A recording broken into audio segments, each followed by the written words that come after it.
কাজের ক্ষেত্রে আমাকে অনেক জায়গায় যেতে হয়। এই এত জায়গায় ঘোরার জন্য আমার কিছু লাভ হয়।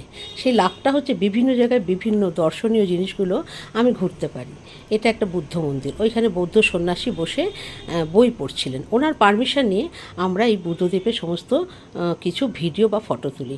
এত সুন্দর বুদ্ধদেবের গোল্ডেন আকৃতি সমস্ত মূর্তি এবং শায়িত বুদ্ধদেবও ছিলেন। তো সেগুলো দেখে আমাদের ভীষণ ভালো লাগলো। পুরো ঘর জুড়ে শুধু বুদ্ধদেবের চিত্র। আমরা এখন এই সমস্ত কিছু দেখে বেরোবার মুখেই ছিলাম।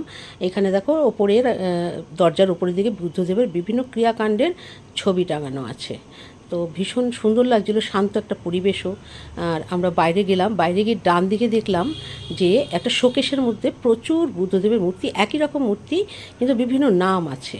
এতগুলো নাম আমার একসাথে দেখানো হলো না, তোমরা যে কেউ গিয়ে দেখতে আসতে পারি এটা। তো প্রচুর নাম এবং একটা লাইটিংয়ের ব্যবস্থা করেছে বলে, রাতের দিকে গিয়েছিলাম 8টা সাড়ে 8টা নাগাদ। তো লাইটিংয়ের ব্যবস্থা করেছে বলে এই বৌদ্ধ যে স্ট্যাচুগুলো রয়েছে প্রত্যেকটা স্ট্যাচুর একটা আলাদা সৌন্দর্য লাগছে। রাতের দিকে যাওয়াতে এই সুবিধাটা হয়েছে, দিনের আলোতে সবই একই রকম লাগে, আর রাত্রের বেলায় লাইটিংয়ের জন্য এর সৌন্দর্যগুলো অনেকটা বেড়ে যায়। এই মন্দিরটা সকাল ভোরবেলা থেকে 6টা সাড়ে 6টা থেকে রাত 9টা পর্যন্ত খোলা থাকে। অনেকে আবার এই মন্দিরে গিয়ে কিন্তু বিভিন্ন পৈতে অনুষ্ঠান নাকি কাণ্ড অনুষ্ঠান, মানে মরার পরে শ্রাদ্ধ অনুষ্ঠানও এখানে করে শুনলাম।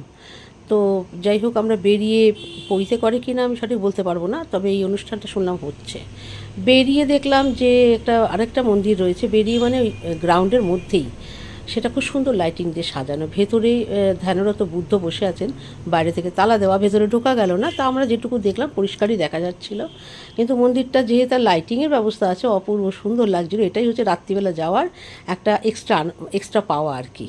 তো এই বাইরে থেকে দেখো তথাগত বিহার লেখা আছে, এটা হচ্ছে বাইরের গেট। এখান থেকে ঢুকে মন্দিরের ভেতরটা ঢুকতে হবে।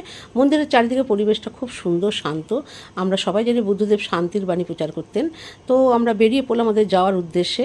আমি আর সোমা ছিলাম। সোমাকে ডাকলাম যে এই সোমা, সোমাকে ডাকাতে সোমা আমার দিকে ফিরে তাকালো, বুঝেছো? তো যাই হোক, চলো, এই যে সোমাকে ডাকে সোমা, তো সোমা ফিরে তাকালো। এবার আমরা চললাম আমাদের